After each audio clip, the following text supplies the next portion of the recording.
Obviously the defending champion, albeit it's PPC Dustin, but also the defending FedEx Cup champion. So Dustin entering the playoffs, 17th in the standings. Last year before your run, you entered 15th. So definitely in a similar position there. But just starting out, how's the game kind of feeling this year compared to this time last year when you made your run for the FedEx Cup? Yeah, obviously last year was a little bit different just because, such a lot of golf tournaments leading right up into the playoffs. But I feel like the game's starting to round into form. I'm starting to, my last couple events definitely played a little bit better, played a little bit, is a lot closer to what it was last year. And so, I'm looking forward to the playoffs. I feel like I'm in a good spot. Obviously need a good couple weeks here. First and foremost here at the Northern Trust, and then, next week at BMW just to, improve my position going into Atlanta. Perfect. And just a reminder to the media, just go and type your name in the chat if you have a question for Dustin. But real quick, Dustin, you just finished your pro-am from this morning and then obviously went right to the range. Just curious about how you think Liberty National is playing so far and what stood out to you so far. Yeah, the golf course it's in really good shape. Perfect condition. Greens are really good. Fairway, everything. It's in perfect shape. So, it's one of those golf courses. There's definitely some trouble off the tees, but if you're driving it well, you can get it in the fairway. You can definitely make some birdies. It kind of all depends on the wind. It's going to play fairly long because it's soft. Last time we were here it was so firm it played actually really short, but it's pretty soft out there, so played fairly long, but got to take advantage of the par fives, and there got a couple short par fours that you got to get some good looks on, but I feel like the course all in all is in perfect condition and shaping up to be a good week. Awesome. All right, with that we'll go and start with questions. We'll start with Doug Ferguson, Associated Press. Go ahead, Doug. Just curious, are you completely healthy? I am. All right, I just Yeah. find out. Yeah, no, I feel good.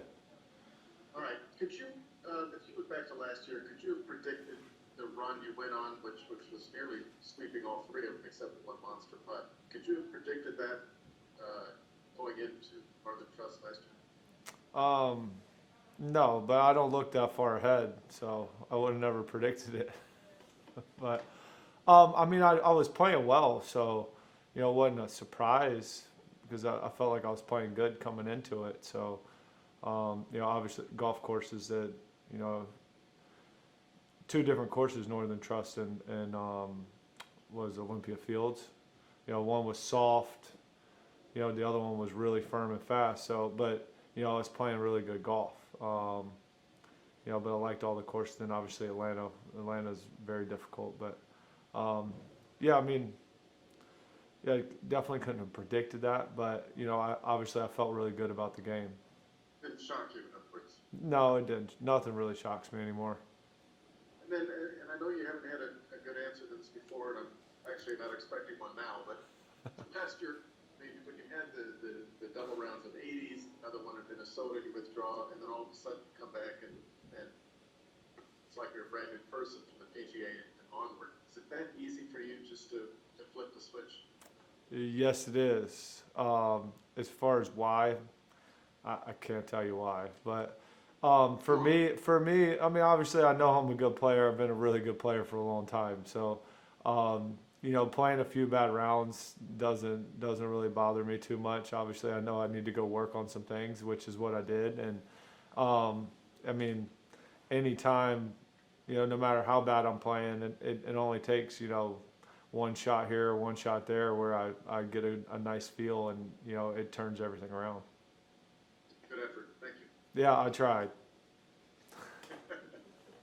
Thanks, Doug. Next, we'll go to Daniel Rappaport, Golf Digest. Dustin, you've now qualified for your 5th Ryder Cup team.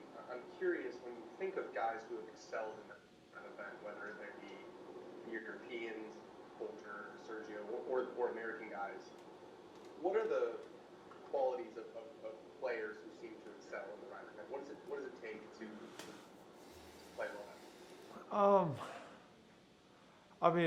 Golf, it's you know, as we all know, golf's a very frustrating, difficult game. But you know, the Ryder Cup, you know, it's match play.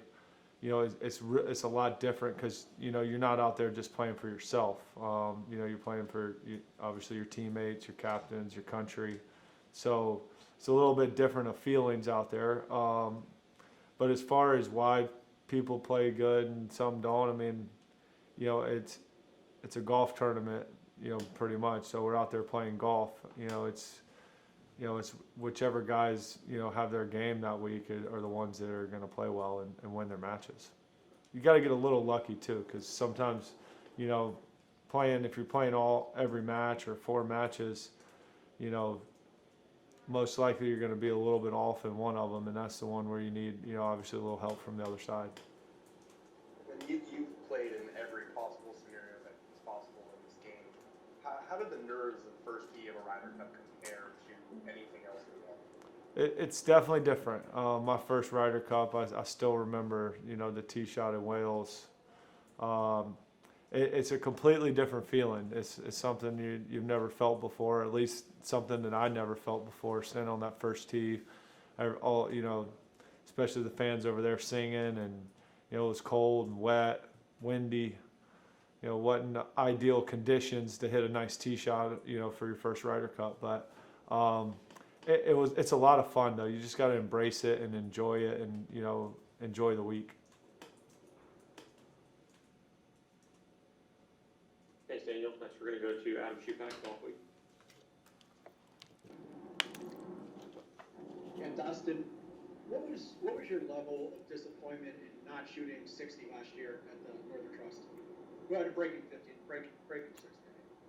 I mean, none really. I mean, obviously I wanted to shoot 59, but you know, I'll still take 60 any day of the week. Is that the best 4 rounds that you've ever strung together? Yeah, I mean, 4 rounds in a row. It was, you know, pretty flawless golf for the most part. But yeah, but 4 days in a row is, yeah, it's kind of hard to beat that for me. Question for you on Colin Morikawa. Can you remember the first time you played with him or heard about him that you thought this guy's really legit? Yeah, I played with him. Well, you know, I saw him play a little bit. I guess was it 2 years ago. You know, obviously didn't play with him, I don't think, until last year maybe. But yeah, I mean, he's with TaylorMade, so I got to see him a little bit. But yeah, obviously I knew he was a good player. Nobody, you know, at the beginning you can't ever really tell how good of a player someone is. But you know, I knew he was a really good young, you know, talented player. Okay. Jordan Spieth isn't locked in yet for the Ryder Cup team. But what difference does it make that, you know, probably a year ago, if they had the Ryder Cup when it was originally scheduled, he would not have been on the team, and now he looks to be pretty much a lock? What's the question? How big a difference is it to have him on the American side in this Ryder Cup? Well, obviously he's playing well, you know, playing really well this year. Had a great season, you know, turned it around a good bit. So, yeah, I mean, he's obviously somebody we want on the team, you know, especially when he's playing as well as he is right now. So, yeah, it's definitely good to have Jordan on the team. Thanks. Thanks, Adam. We'll go back to Doug Ferguson, Associated Press. I'm going to make the mistake of tapping your memory in here, but I'm curious. I was wondering when's the last time you felt a sense of urgency for anything. You were, by the way, you were I think 117 of FedEx Cup in 2008, your first year. Do you have any recollection of that? I do. Oh, good. I actually remember on the 36th hole, I had like about a 4-footer to make the cut, you know, on the number, which would have got me into the next week. My card would have been, you know, because that was back then. It went to 125 for the second playoff event, and I horseshoed it, so I missed the cut. Obviously, didn't make it in the top 125. So, but then we also had the fall season to go where you can make 125 on the money list. So I had 3 weeks off and went home and worked on the game really hard, and obviously came out and won the first event at Turning Stone. Very good. And then back to my original question, I guess, if there was one.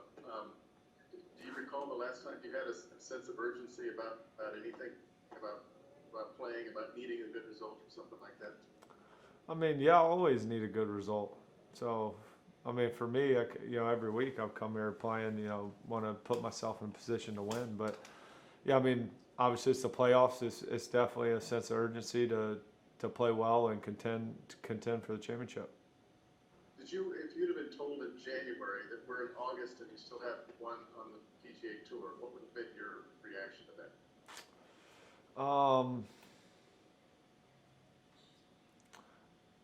I would have said I was probably struggling. Surprised? Disappointed? I mean, No, I mean, it is what it is. It's golf. It happens. But like I said, I feel like the game is definitely starting to take a turn for the better. Starting to see a lot more consistency in the shots and in my game. So, yeah, I mean, I'm looking forward to the next few weeks. all right, that's it for me this week. Good luck. Thanks, Doug. All right, we'll go to Shane Ryan, Golf Digest. Go ahead, Shane. Dustin, how you doing? My question is a pretty simple one. You've been in a lot of Ryder Cups. How important is it for the team to get along and be friendly with each other while you're there in terms of going out and playing well? Yeah, I mean, all the guys out here, we're all, especially, doesn't matter what our differences are. When you get to the Ryder Cup and you're on the team, it's not just about you. So, we're all adults, and we all come together and as a team and as a whole, just for that week. So I don't feel like there's any issues with that. Everybody's, like I said, we're not just playing for ourselves. We're playing for your country. You got other teammates, your captains, your family, all the fans that are there. So, yeah, it's definitely important that everyone comes together and plays as a team. Do you think the American team's been good at that while you've been a player? Yeah, I think so. I think we've done a good job. Yeah, I mean, this year I think it's shaping up that we're gonna have a pretty stout team, and so I'm looking forward to it. Thank you. All right, Dustin, that's all the questions we have. Thanks for the time. Good luck this week. Thank you.